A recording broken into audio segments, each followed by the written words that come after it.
สวัสดีครับสวัสดีค่ะพบกับรายการครูเปี้ยวเที่ยวพระธาตุวันนี้นะครับเรามาทุกคนมาอยู่กันที่วัดพระธาตุเรืองรองจังหวัดศรีสะเกษค่ะใช่แล้วครับแล้ววัดพระธาตุเรืองรองมีอะไรกันบ้างเราจะพาคุณผู้ชมไปดูกันเลยตามมาเลยครับไปเลยค่ะครับ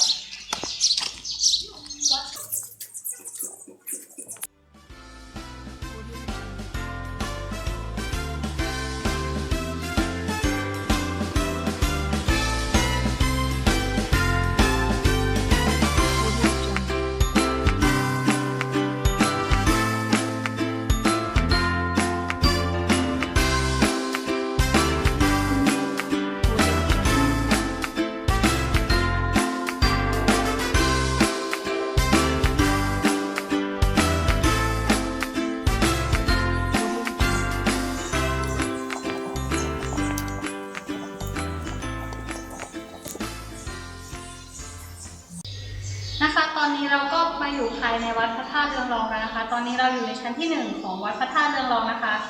ซึ่งจะประกอบไปด้วยพุทธประวัติต่างๆของพระพุทธเจ้าแล้วก็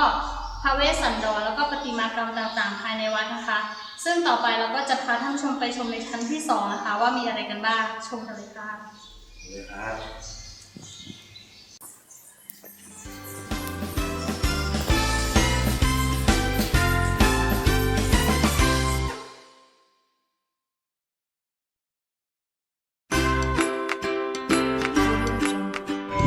ฮัลโหลสวัสดีค่ะ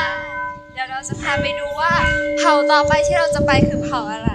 มาเลยค่ะตามมาดีๆนะคะห้ามสั่นมาค่ะมาถึงแล้วค่ะเผ่าต่อไปของเรามาดูกันว่าเป็นเผ่าอะไรนี่ป้ายเผ่าเยอะนั่นเองเหมือนจะอ่านไม่ออกนะคะว่าเป็นเผ่าอะไรเพราะว่ามันกลับหัวกันมาดูกันว่าเขาดำรงชีวิตกันยังไงในสมัยนั้นโอเคนะคะทุกคนมาค่ะนี่ครับวันนี้เราก็มีคนร่วมทริปอีกคนนึงเป็นขอตูมค่ะเป็นขอตูมกับอันนี้เป็นอะไรดีอะตูมคอร์ตูนโอเคค่ะ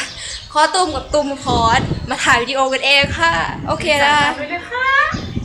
บริจาค10 บาทไม่ใช่เลยนะคะเป็นตังค์ที่เราเก็บได้เมื่อกี้นี่เองใจบุญค่ะใจบุญมากค่ะเพื่อนเราไปดูไปตีคล้องกันต่อไปดีกว่าค่ะอาจจะมืดๆนิดนึงเนาะแล้วค่ะ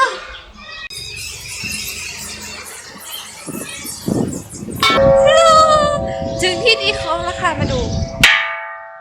ตีเสียงดังมากเลยค่ะโอเคเรามาดูวิวรอบๆของวัดพระธาตุเรืองรองดีกว่าว่าเป็นยังไงบ้างมาแล้วขอตูมอย่าช้าน้องมะลิของแม่จ้าดูสิคะตอนนี้ก็มันจะมีเด็กๆนะคะออกมาทัศนศึกษาเยอะเลยก็เป็นโอกาสดีงามนะคะขอถามหน่อยค่ะเยอะเลยนี่ภาษาอะไรคะเยอะเลยก็ภาษาไทยนะคะภาษาไทยเป็นบอกภาษาไทยโอเคเราเข้าใจเพื่อนเราไปดูแต่ว่าเราจะไปเผาอะไรต่อไปมีสีเผาด้วยกันไปค่ะ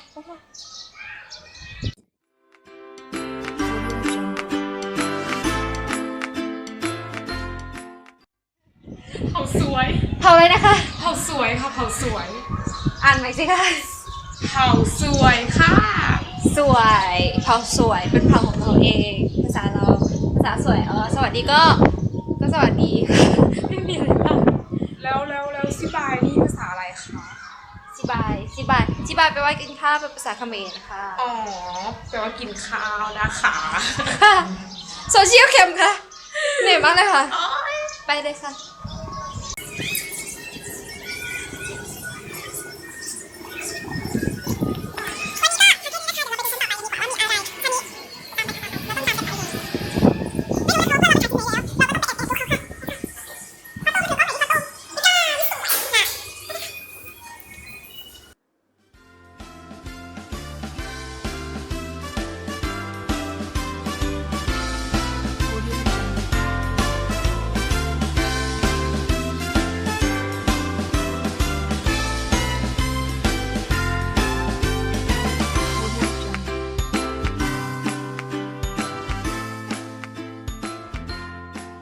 ครับผมตอนนี้นะครับเราก็มาอยู่กันชั้นที่3นะครับซึ่งชั้นที่3นั้นจะประกอบไปด้วยนะครับเครื่องปั้นดินเผาต่างๆมากมายแล้วก็ของใช้โบราณนะครับตั้งแต่อดีตการมานะครับว่ามีอะไรบ้างนะครับแล้วต่อไปเราจะพาท่านผู้ชมนะคะไปชมในชั้นต่อไปเลยค่ะ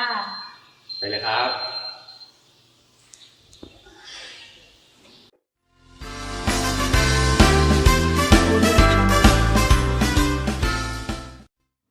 ตอนนี้เราก็มาอยู่ในชั้นที่ 4 กันแล้วนะคะ ชั้นที่ 4 จะเป็นชั้นที่ว่าไว้ให้ผู้ที่มาเที่ยวชมนะคะ ไว้พักผ่อนตอนเหนื่อยล้านะคะเราก็จะมาพักผ่อนในชั้นนี้เพราะเราชมมาเหนื่อยกันแล้วนะคะ เหนื่อยแล้วครับเหนื่อยแล้วต้องไปพักแล้วต้องพักแล้ว พักกันเลยค่ะ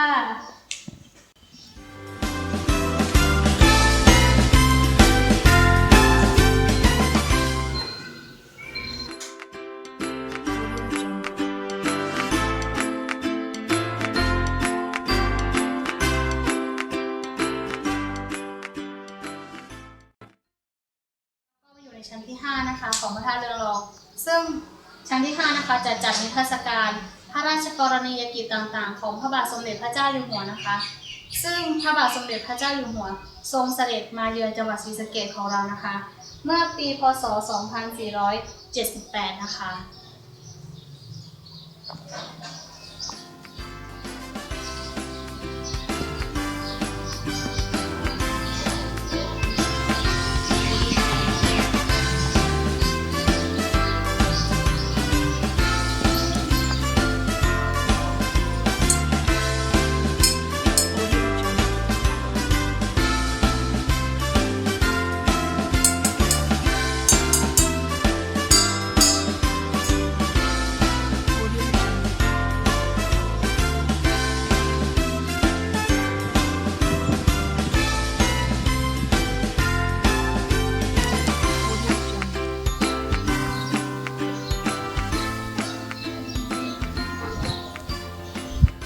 นะคะตอนนี้เราก็พาท่านผู้ชมนะคะมาอยู่ในชั้นสุดท้ายคือชั้นที่ 6 ของพระธาตุเรืองรองนะคะ ซึ่งเป็นที่ประดิษฐานพระบรมสารีริกธาตุนะคะ ซึ่งเป็นเส้นผมของพระพุทธเจ้าค่ะ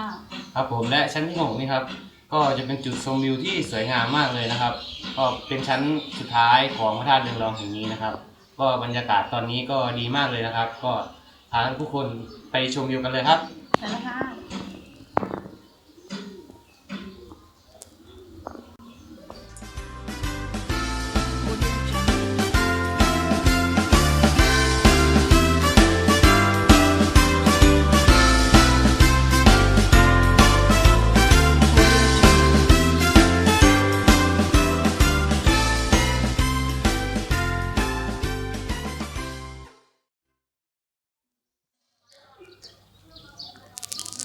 ตอนนี้เราก็มาอยู่ในช่วงสุดท้ายของรายการแล้วนะคะ